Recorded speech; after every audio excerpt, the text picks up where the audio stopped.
So despite the Five Stripes losing out on 3 points in Music City, Nashville, they still find themselves in third place in the Eastern Conference, and the focus shifts to Fort Lauderdale, Florida, as we get ready for Inter Miami. That's Jason Longshore. I'm Joe Fryhofer. This is your AT&T Countdown to Kickoff. If we look at this one, in the first 30 minutes, Atlanta coming out flying. Third most shots on the entire season for these guys in 17. Plenty of possession, but through the distance of this game, not enough. Yeah, it ended up falling Nashville's way, and they got the game that they wanted. They get a goal off of a set piece.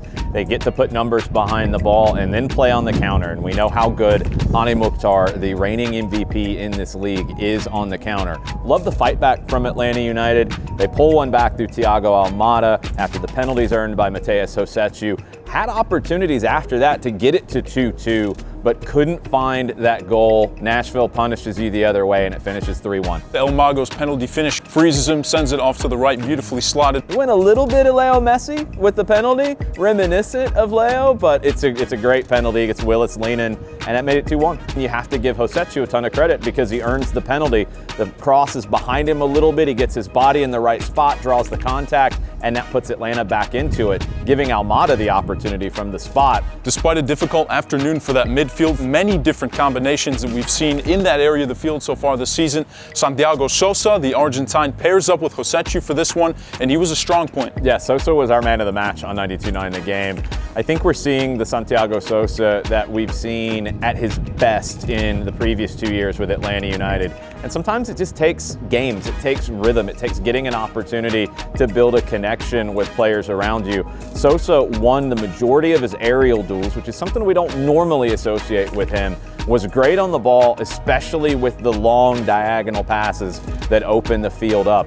Sosa and Ibarra, two players at the 6 for Atlanta United who give you different elements of what Atlanta United needs, but both have been outstanding this year. Now we look on to the next one. Fort Lauderdale officially on the clock. Inter Miami. Joseph Martinez in different colors against his club for the first time, but Leo Campana back at the striker position, healthy for them, had 2 goals in their 2-1 over the Columbus Crew. An impressive performance from him despite the form that Inter Miami find themselves in this season. Campana's had some injuries this season. He's been in and out of the lineup. But we saw last year how good Leo Campana can be for this team. They made the move permanent in the offseason, and he destroyed Columbus in this match. Columbus, a team that we saw not that long ago, they've lost their rhythm a bit, and Miami had lost 6 in a row going into that match. They get the win, they shook up their lineup, so it'll be really interesting to see how Gonzalo Pineda and how Phil Neville approach this one from a lineup perspective and a tactical perspective. In English, you can catch this game on the MLS Season Pass through Apple TV. Spanish radio will be La Mejor, and Jason, 92.9 The Game, the usual for you and the guys. 7 o'clock,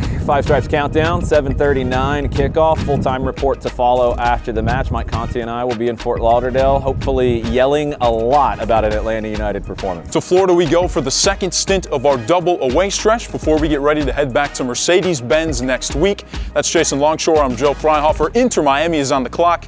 This has been your AT&T Countdown to Kickoff. We'll see you guys in Florida.